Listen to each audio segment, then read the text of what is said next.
when you kind of look at that run, and there's transition goals, there's it's the picked off. Jordy has the picked off pass on the extra man, and you clear that out. Just how important was being able to get those quick scores or just those opportunistic scores to be able to create some separation?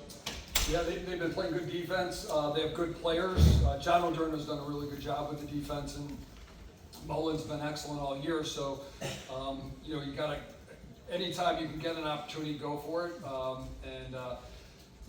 Even I thought we had a good one.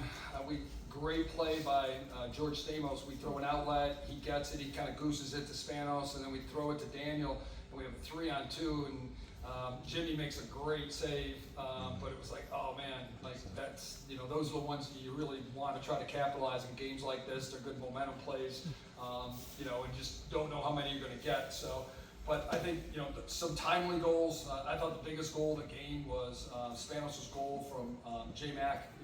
They had really kind of controlled that third quarter for about 6 minutes. They had the ball, long possession, some resets, and just were grinding us down. And you could tell, and then we felt clear. Then they come back and score. So at that point, it was like, oh man, like the momentum from 10-2 to 10-5 like that. So getting that goal was huge, and then we just needed to just give our defense a little bit of a break because those guys were just getting gassed. And so I think that was huge. We scored in a variety of ways, a lot of different guys, but that's kind of been our identity all year. It's just kind of a different guy. We don't really have to rely on one guy. And again, these guys are so unselfish, and Michael does such a good job with the offense that, it's, just make the extra pass, share it, look for a good shot. If you have a good one, just go for it, and no regrets once you shoot it. Hey, John, to hold Syracuse without a goal for almost 27 minutes, kind of what went into that, and especially after they scored 19 last week against Princeton? Yeah, obviously AJ mentioned Jesse Bernard. He's as good as there is on the defensive end, but even, you kind of look at some of the things I mentioned last week, just the game plan he puts in, the scout team, what they do all week to kind of give ourselves a chance, and then we really do have, I think, really talented guys, maybe some guys people don't talk about. We think the world of those guys. They're not only good on the ball and they're good at covering, but they're really good off the ball. They always have 6 guys out there, whether it's first midfield, second midfield. I mean, the attack is as good as any attack you'll see. They're more skilled than any attack you're going to see all year. Joey Spallina, in my book, he's one of the top 5 players out there. Just you look at what he did last week, guy that just gets it done. But everything else, like English, probably the best midfielder this year. So they put 6 really skilled guys. Hiltz is going to be a great flow. They always put you under pressure, so you have to be in sync. You got to kind of hope that you're giving up some shots that Logan has a chance. And they had some good looks, and Logan just, again, getting 14 saves from him was huge. Sometimes, when we make a mistake, he kind of bails us out, and it's not lost on me. I mean, you get 8 saves in the first half, 5 in the second. That's probably a big reason. And then I think, listen, a big part of this game that we were definitely putting a lot of time in, and Kim Obransky does a great job with those guys. Our face-off guys and wings were awesome today. Johnny Mullins, elite. He is awesome. Just put on the Harvard film, put in last week. He is excellent.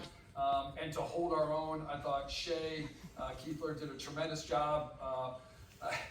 He's a guy that I was kind of trying to solicit a little bit yesterday. So some people I know that are in the finance world, he got the Elite 90 award for having the top GPA at the Final Four for the 2nd straight year. So trying to reach out to some people and say this guy's a winner.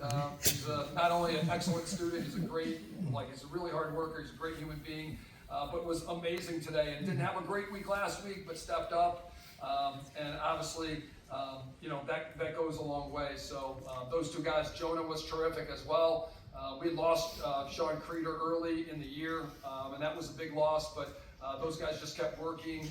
Mitch Lloyd does a great job with those guys. And again, Coach Obransky, great plan again this week. Hey John, Brent Dax from Syracuse.com. Just to follow up on that, what was the challenge in the week of dissecting Mullen and his strategy and how you were able to neutralize him today? Yeah, I mean, he's an animal, like, and I say that in the most complimentary way. He just goes so hard. He's big, he's strong, he's fast, he's got a variety of moves, he's good with the ball. You saw that on that goal, but you know, they do a lot with the sub games with him, so he's a weapon because if he wins it, now your guy's caught out there, and now you're playing 5v5. If you run him off, Johnny can handle the ball really well. So I know, kind of reading some things in the early season, they talked about him being a weapon. He certainly is. But man, he's a guy that like could be playing on offensive midfields. So that is a huge weapon in today's game. We felt kind of the same way about Luke Wehrman. But you know, with that offense, if you're going to give up that many possessions, it's going to be hard. So to hold our own, and again, we got some good wing play today. You know, we got a good one from AJ. We came down, and I actually thought we had a good look at it. We didn't take it, but again, 3-on-3 was going to be a work in progress. And again, we actually maybe exceeded things a little bit, getting 14 of 24. Listen, we'd take that just about any day of the week. Certainly a guy of his caliber, that is huge. You in your opening statement, you said Syracuse is back, but just what does it mean to you, and what have you been able to do over the years for quite a few years now? Just having Syracuse's number, like how have you been able to do that so efficiently for such a period of time now? Yeah, I don't look at it that way. I don't. You know, each year is kind of a year of its own. You know, we've been in some tight battles with them that could have gone either way. And sports is funny. Like sometimes, you know, like you have teams that you feel like you walk away, you probably should have won, and there are games where you kind of walk away and you're like, man, I'm not sure we should have won that game. But vice versa, I don't feel that way at all. They're one of the best programs out there. I mean, you look at all the Final Fours, all the championships. They have great tradition. They definitely, obviously, through the coaching change, there was a little bit of transition. And if you look at the great job that Gary's done, they've gotten better every single year, and they are doing a great job, whether it's the portal, a guy like Grace comes in, English, right? They've done a really good job there. They've recruited at a really good level.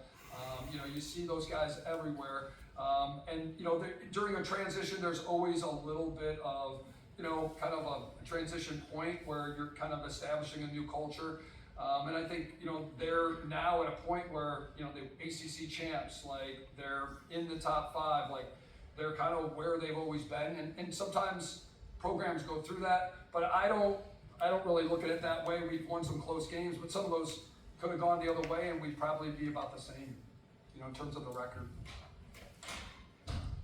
Hey Coach, Nolan Rogalski, Tesuto Times. You talked earlier about Maryland's identity being as a deeper group of guys, but Eric Spanos has started to step into the spotlight. If I did the math right, that makes 11 goals in the tournament here, tied with Matt Schrainer for the most. If not, he's certainly up among there. Now, going up against other teams defined by stars, Belina today, on Monday, Kirsten Goldstein, what is the feeling as a coach to see a star of your own really emerging on this national stage? Yeah, I mean, obviously, you know, our guys work so hard. So, you know, whether it's, you know, Eric, who obviously had a big day today, he's so invested, he's so selfless. I thought he was amazing last week for maybe what he didn't do, right? Like, he gets matched up against Ty Banks, and Ty Banks is a stud. He is really good. And he is a big, strong, physical dude. And Eric is a big, strong, physical dude. And the concern there was, it wasn't a matter of like, we were scared of Ty because he's really good, but you can't be scared going into a game. But we didn't want that to become the focal point and slow down the offense and make that like, you know, like a situation where we get caught up in that matchup. And he just kind of took what they gave him, and I thought he was smart and just really like efficient with things. And he's good at picking his spots, but not making it about him. And the ball didn't die, and that was a huge thing for us. And talking to some people around Georgetown after, they're like, they actually like it when people do that because Ty is so good. Like, he wins that matchup a lot, and he's hard to get around, and that can get in your head. So now you get caught up in the matchup and not so much playing the offense. So again, really smart last week, and then this week had some opportunities and certainly canned them. Like I said, that goal when they got it to 5 to get it back to 6 was huge, so that was super timely. But I thought he did a good job in the riding game. I had some huge ground balls. But I love him. I wouldn't trade him, and he does so much for us. And maybe he doesn't maybe get seen by some other people the way we do. But man, I wouldn't give him up for anybody. I'm just like he's around for another year too. So you know, he's an absolute winner.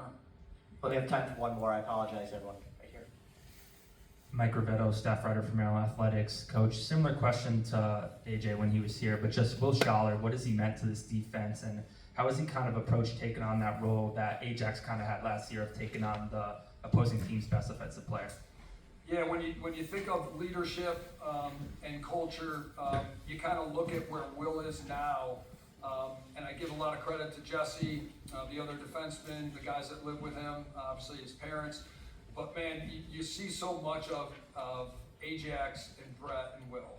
I mean, talk about two great human beings, not just lacrosse players, but two great human beings, like guys that, I mean, their preparation was incredible. They're high character guys.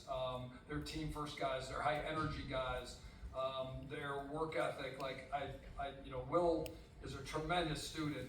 In high school, when I got his transcript, it was one of the best I've ever seen. And you know, I spent a lot of time at Harvard and Navy, so he's a ridiculously cerebral guy, and I think Patrick spent some time with him this week. But I think he watched those guys and he took a lot from them. And there's a lot that, anybody who wants to be a good lacrosse player, Ajax and Brett are two guys that every day you knew what you were getting. They were consistent. They weren't guys that were taking a play off. You knew like they would bring the juice. They'd hold guys accountable. They'd hold themselves accountable. But man, that guy has worked so hard. And he's made so many juice plays for us this year. All that being said, he's about as bright and articulate and thoughtful guy as you'll ever find, and spends a lot of time in the weight room, which isn't always something that is seen in all of someone's maybe strengths. But he's a guy that seems that whatever he's doing it really well and really hard.